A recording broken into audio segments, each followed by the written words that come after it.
Okay, yeah, go ahead. Yes, I think we can begin. Yes. Okay, Yeah, I we will can, read. certainly. Go ahead. Okay. It is the sign of a constant inability of the body to hold even the limited life energy that enters into or is generated in it, and consequently of a general dissipation of this pranic force with a quite subordinate element of an ordered and well economized activity.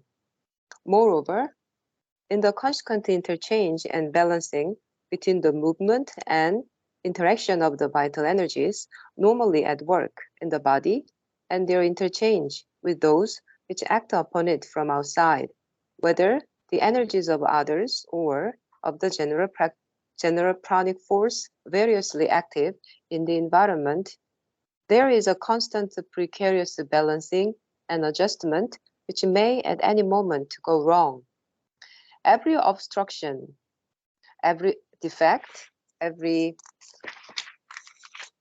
excess, every lesion creates impurities and disorders.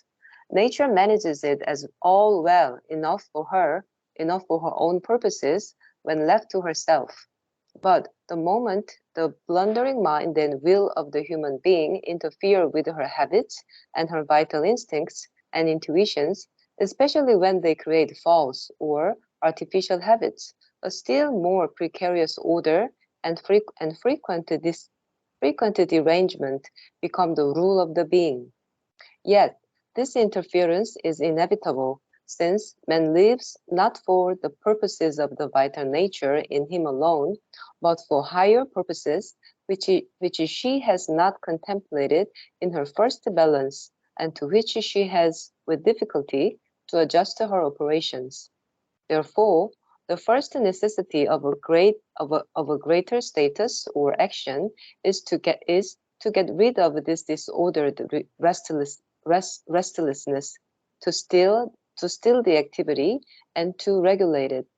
The Hatha yogin has to bring about an abnormal poise of status and action of the body and the life energy, abnormal not in the direction of greater disorder, but of superiority and self-mastery. So he is describing the Hatha Yogic process, and he is telling us very clearly here that you need to remove the restlessness of the body. So we'll read each sentence and see. Okay. It is a sign of a constant inability of the body to hold even the limited life energy that enters into or is generated in it. Okay. So, and consequently, of a general dissipation of this pranic force with a quite subordinate element of ordered and well economized activity. So, let's look at each phrase, because Sridhar's language is always very, very all comprehensive. It includes every case. It is a sign of a constant inability. Okay? He has told us earlier in the last sentence of the previous para, the activity of our bodies is a similar restlessness. So restlessness is there, one of the signs of the characters of the body. It's a sign of this constant inability of the body to hold even the limited life energy that enters into it or is generated in it. So, energy is coming into you from the universe, okay, and it is also being generated by you when you eat food, okay. You eat food, but life energy coming from outside, it can be unconscious and it can also be conscious. For instance, mother was drawing energy through simply by smelling flowers, okay. So, okay, by simply smelling flowers, she is to get the energy. Okay, there are others who draw the energy from the sun. Okay, so in fact, at one time it became a craze. I think before you people came, before Archana definitely, all these people used to go to the tennis ground and in the early morning look at the sun and try to, and also in the evening. But evening you can't see the sun going down. You have to do that only at the time of the sun rising or the sun going down, because You can look at the sun then. Otherwise, in midday, you would look at the sun, you will go blind. so they used to do that. But not many succeeded. But some people have succeeded, okay, in the world. They draw energy from the universe, okay, that enters into it or is generated in. I just also mentioned another thing, how Sri Aurobindo, when he was doing his 21-day fasting, he was getting energy from the universe, okay. And we know that there is energy in the universe everywhere. Sunlight, wind, all these are energies. And man has now learned to use this energy with scientific instruments. The windmill captures the energy of the wind. Okay, photovoltaic cells captures the energy of the sun. So, but a yogi can do all this without the physical instrumentation. He just learns how to take it into himself. So, all is generated in it. How does the energy get generated in the body? Mostly by food and sleep. Sleep actually recuperates perhaps, but food is generating energy in the body. And consequently, of a general dissipation of this pranic force with a quite subordinate element of ordered and well economized activity. So some amount of activity is there which is economized and controlled, but very often it is not. It's a dissipation. You waste energy. You will see sometimes children who are very, very active, very, very restless. And this phenomena you can see in animals also very often. If you see a dog that is excited when his master comes home, my God, the way they go on shaking their whole body and their tail, it's a waste of energy. In the case of the animal, it is expression of love. But in human beings, you have to learn how to sit quiet without any extra movement. Okay? I used to have that constant problem. I could never sit quiet. But I saw one day during meditation long ago, a Japanese man had come and he sat absolutely motionless throughout that whole half an hour, absolutely motionless. So that is what Sri is talking about. We must learn how to control the energy. And that also, in the normal man, the amount of energy is very little. But in the Hatha Yogin, the amount of energy coming in, because he is doing it with asanas and pranayama, the amount of energy that comes in is huge. But he learns to maintain and keep the energy without waste. I go to the next sentence. Moreover, in the consequent interchange and balancing between the movement and interaction of the vital energies normally at work in the body. Okay. Now he's talking about vital energies normally at work in the body. We'll discuss that at the end of the sentence. And the interchange with those which act upon it from outside, whether the energies of others or of the general pranic force variously active in the environment, there is a constant precarious balancing and adjustment which may at any moment go wrong. So what does it mean by this? We'll see. Okay.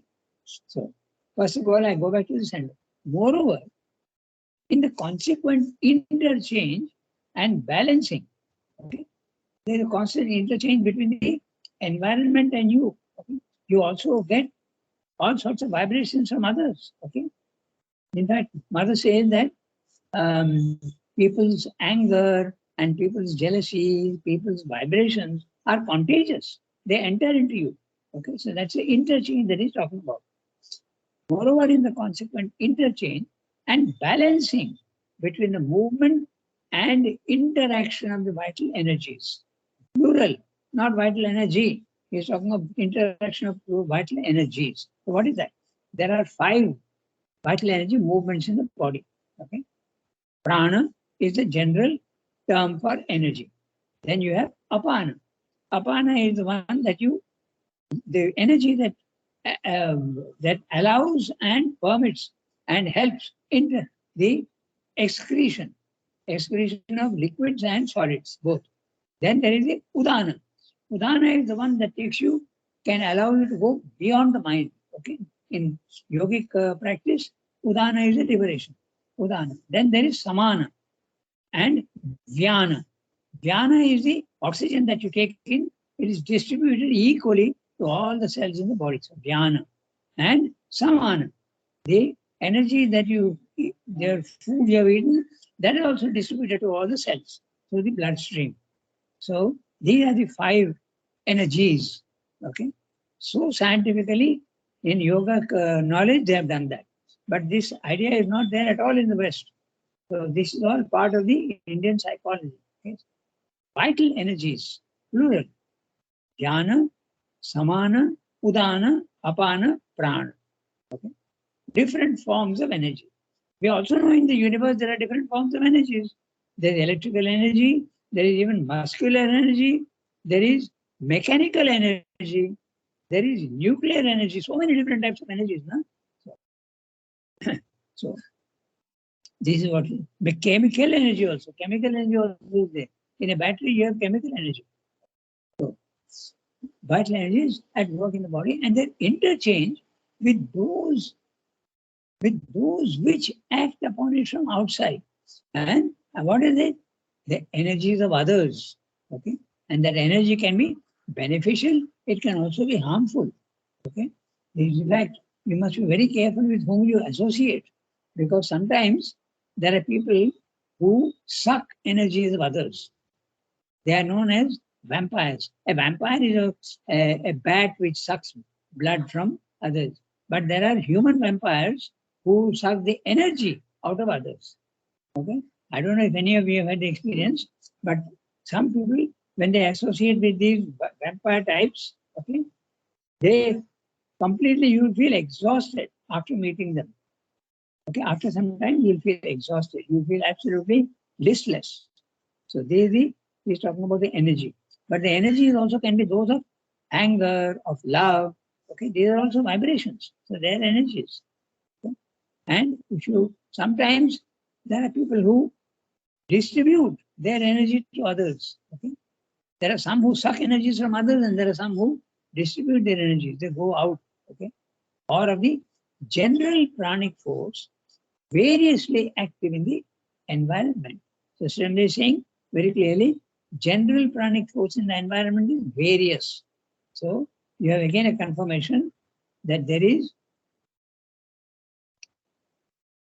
sunlight energy, then there is wind energy. These are the 2 very obvious ones, which are universal.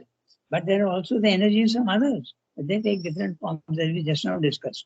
Okay, beneficial energies as well as harmful energies. Then, if you go to mother, okay, she would look at you and pour her love and her power into you. Okay, and when she do that, my God, her face used to become absolutely concentrated, and people used to misinterpret and say, "Oh my God, mother got angry with me today." But that she used to concentrate, and sometimes there is even slight shaking of her face. So much concentration is there, like that. It is to go. Okay? So this is what Srimli is talking about. So this can sometimes go wrong. Okay, the balancing has to be perfect. The amount of energy that you are using should be replaced, and the energy coming into you and the energy you are expending, there should be a balance. If there's no balance, what happens? If there is too much of energy coming in and you can't use it properly, there will be restlessness. And if the amount of energy coming, you are expending too much, then you become tired. Okay, so that is what Sandra means by going wrong. Okay. When you are tired, it is nothing that you have spent more energy that you have got in the body. It's very simple, as simple as that. But here it is being put in a very, very logical manner, and you understand exactly why. The amount of energy you are getting, you are using more than that. So you get tired. Then, so we're saying every obstruction, every defect, every excess, every lesion or lesion, I don't know, lesion perhaps. Lesion is injury to the body, or a some injury or something like that can be lesion. creates impurities and disorders. So all these things create not only disorder but impurity also. Listen. Because if someone's energy is coming into you, anger is coming into you, it's obviously an impurity. He has told you about other people's energy is coming into you. So it can create impurities and disorder. That is the reason why you are advised always to have satsang.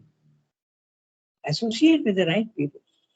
And when the psychic being awakes, you automatically know to whom you should associate without logic and without thought. The psychic takes you to the right people and avoids the wrong people. Okay? So there is the impurities and disorders.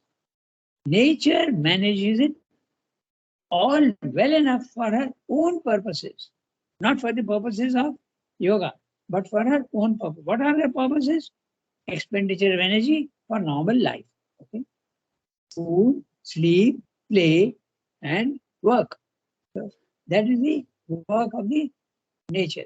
So she manages. Most people don't have any difficulties because the nature balances the amount of energy you are spending and the amount of energy you are receiving from outside. When left to herself, that's the whole problem. Everywhere, when nature is left to herself, her work is absolutely flawless. Like the instinct of animals. Okay? They don't think, they just do it. But the moment the blundering mind and will of the human being interfere with her habits and her vital instincts and intuitions, especially when they create false and artificial habits, okay, a still more precarious order and frequent arrangement becomes the rule of the being. So, what is the habits and blundering mind and will of the interfering with the habits? Now, just see. Normally, if you eat, whatever you eat, okay, you may sometimes have a little bit of problem with indigestion and all, but nature manages you, okay. But if you start saying, oh my God, I should not have more than 200 calories, and I must not eat this, and I must not eat that, I must not take milk, I must not eat this, I must not eat chilies, these, that, these are all mental habits, okay, mental interferences. So there are people who are so particular that they even measure by weight the amount of food they are eating. Okay? So all this is absolutely wrong. Somebody is saying, don't let nature manage you. But if you start with a blundering mind and will, then there are problems. Of course, when you are not using your mind, there can be wrong movements also, but nature manages it. Okay? They were simply saying. So it creates false and artificial habits. A still more precarious order and frequent derangement become the rule of the being. I remember one person telling me in the ashram, milk you should not take. It's very bad for you. My answer was, if milk is very bad for everybody, why is mother giving 3/4 of a liter in the dining room to everybody? 250 ml per meal. Okay, breakfast, lunch, and dinner.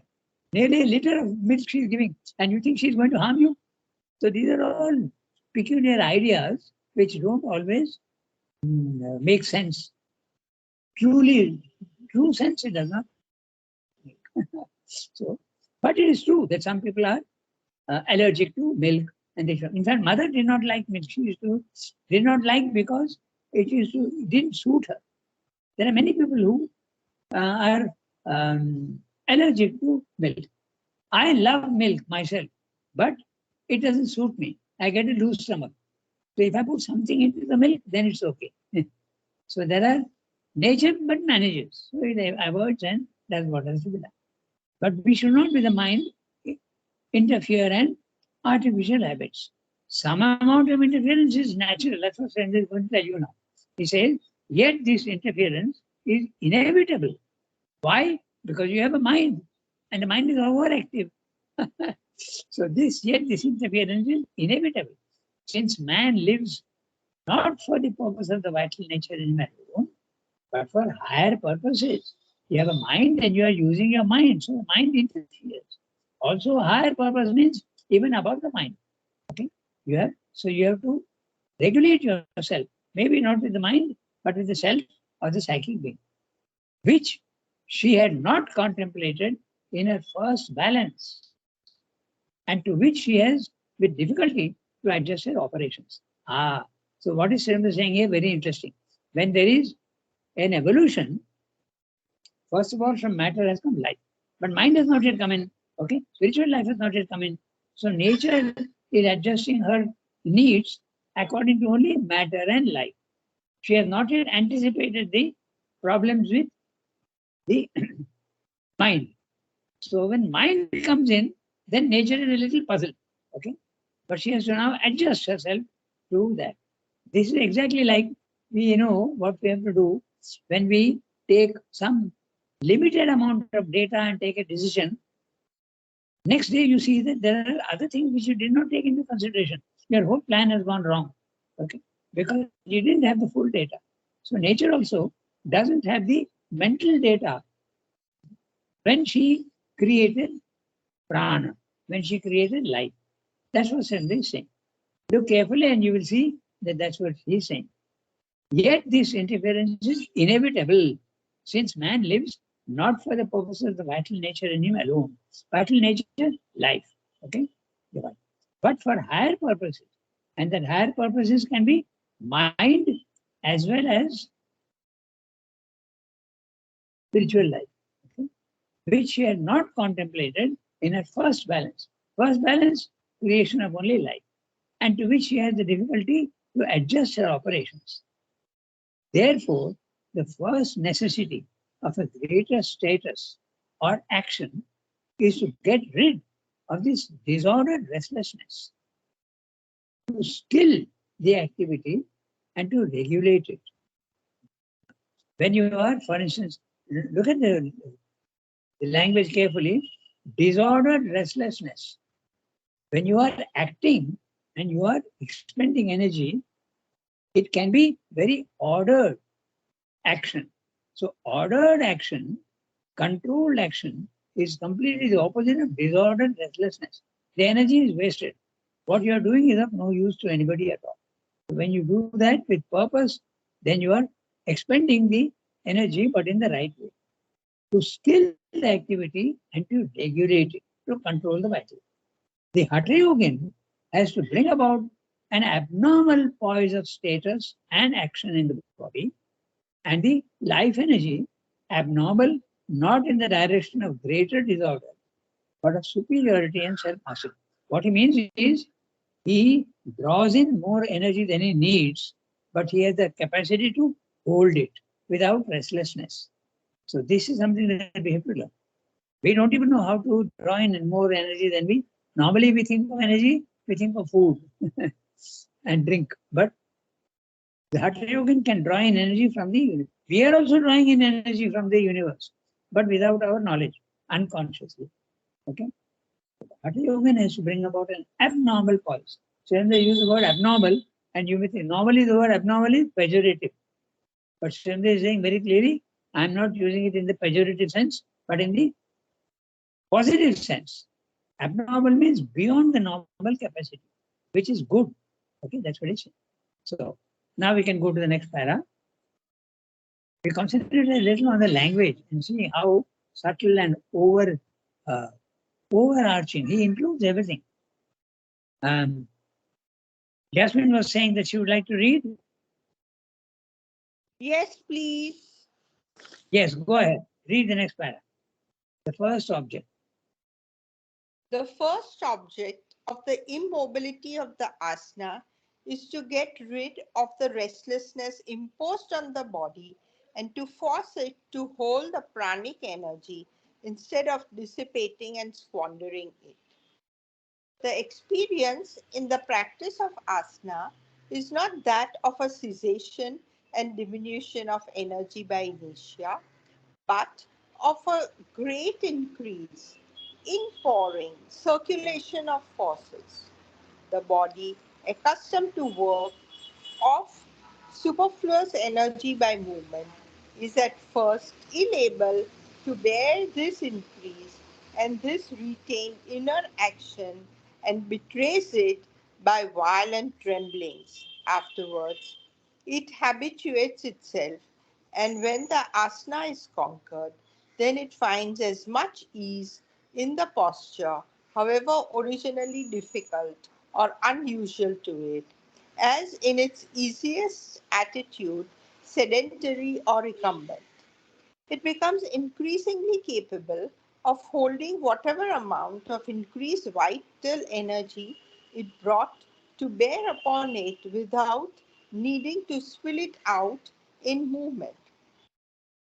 And this increase is so enormous as to seem illimitable, so that the body of the perfected Hatha Yogin is capable of feats of endurance, force, unfatigued expenditure of energy, of which the normal physical powers of man at their highest would be incapable. For it is not only able to hold and retain this energy, but to bear its possession of the physical system and its more complete movement through it. The life energy, thus occupying and operating in a powerful unified movement on the tranquil and passive body, bred from the restless balancing between the continent part and the contained, becomes a much greater and more effective force. In fact, it seems then rather to contain and possess and use the body than to be contained, possessed, and used by it. Just as the restless, active mind seems to seize on and use irregularly and imperfectly whatever spiritual force comes into it, but the tranquilized mind is held, possessed, used by the spiritual force. Yeah. Okay. So we'll have a look at what he's saying. The first object of the immobility of the asana. So you teach your body to become stable, calm, and not restless. Contain the restlessness by asanas. And it is to get rid of the restlessness imposed on the body and to force it to hold the pranic energy instead of dissipating and squandering it. So this is you have to teach yourself. And it's done by also pranayama and asanas. Asanas steadies the body, gives it also health and all that. There are other benefits also and flexibility. But mainly it is to learn how to sit absolutely quiet, calm, without unnecessary movements. The experience of the practice of asana is not that of a cessation and diminution of energy by inertia. When you sit quiet, people will say, oh, you're lazy. It's not that. Srimati is saying it is not that. Physical immobility is not laziness, okay? But of a great increase, inpouring, circulation of force. So again, he has used three words. Great increase, more energy that you need for your normal work, you get it. Okay? Inpouring, it is coming into you from outside, from the universe. Circulation of force. This force is not limited only to one area, it also circulates. People are reporting when they have spiritual experiences, they say, I felt a strong force on my head, I felt a strong force in my other parts of the body, for instance, the stomach, okay? All sorts of things. So it has to be circulated so that there is a balance in the body. The body accustomed to work off, the body accustomed to work off, okay, get rid of superfluous energy by movement is at first, this is very interesting what he's saying. Have you seen people shaking their legs? Okay, that is exactly what he's talking about. You want shaking your leg, it's perfectly okay. But what you're doing is only getting rid of extra energy. Many people have this habit of shaking their legs when they're sitting quiet. The experience of the practice of asana is not that of a cessation and diminution of energy by inertia, but of a great increase in pouring circulation of force. The body, accustomed to work off superfluous energy by movement, is at first ill able to bear this increase. And this retained inner action and betrays it by violent tremblings. So when you do asanas and pranayama, this can happen. So it only means nothing to be frightened. It only means that you are not being able to hold the energy that is coming in. That is too much for you. There is a trembling in the body. There can be a trembling in the body, but there can also be a swaying movement. You may feel that you are swaying, okay, like that. You are not swaying, but you may feel that you are swaying, moving one side. You go mechanical, not controlled. You feel that your body is going up and down, or rather left and right, not up and down, left and right. Okay, so is first able to violent tremblings can be there. I think I've seen one or two cases like that.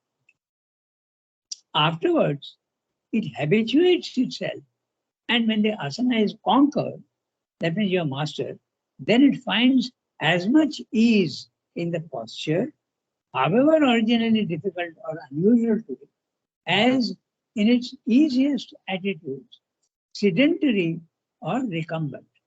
Sedentary means sitting position, and recumbent means lying down. Okay, recumbent.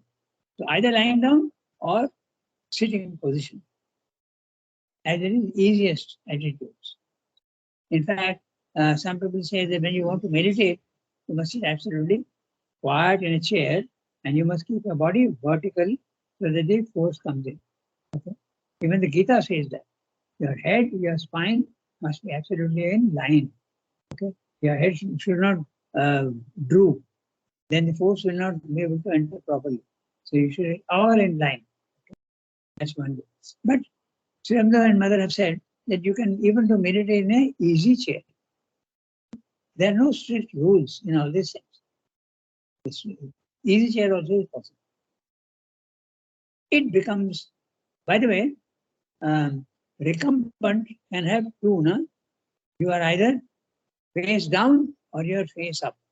So, what is prone and the other one is what? When you are lying, prone is when your face is down. Supine. Yeah, that's right, Prone supine. and supine. That's right, the two words. Okay, there are two ways of sedentariness. Recumbence, sorry. Okay, it becomes increasingly capable of holding whatever amount of increased vital energy is brought to bear upon it without needing to still it out in movement. Then you learn to hold the energy that's coming. And this increase is so enormous as to seem illimitable, so that the body of the perfect Hatha Yogin is capable of feats of endurance, force, unfatigued expenditure of energy, of which the normal physical powers of man at their highest would be incapable. So I'll give you 2-3 examples of what he's saying. First of all, Sri Aurobindo himself, unfatigued expenditure of energy. Mother and Sri Aurobindo both, they never slept.